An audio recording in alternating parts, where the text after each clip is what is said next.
कैसे के भवन लहिएरा,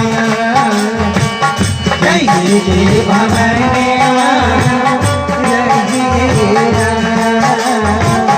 कैसे के भवन लहिएरा।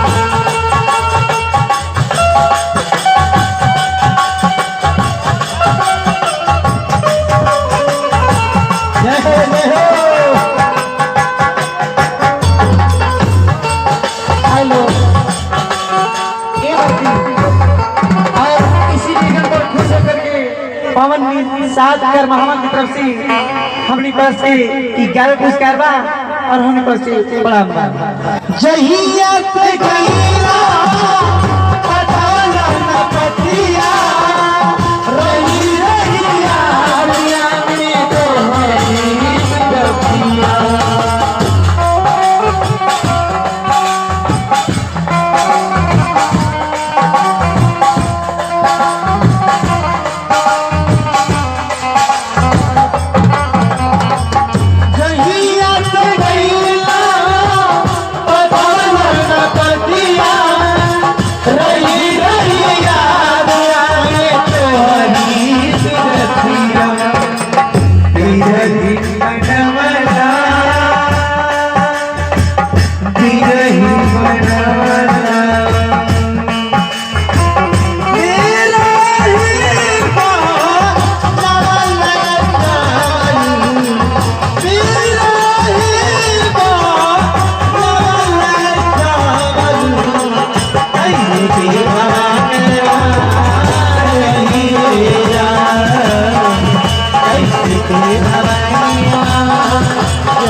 आइए इसी भजन पे आनंद नहीं गाना गावाला हमारा के घर मीठी बनवाला,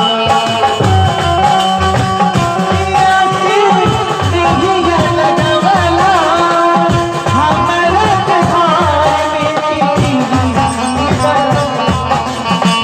कटरी कटवाला, कटरी कटवाला,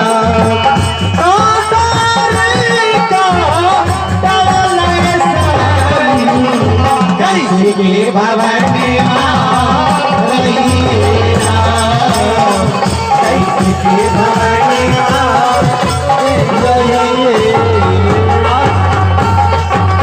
और साथ ही साथ दिलीप सहानी कर मोहम्मद तरफ से 11 पुरस्कार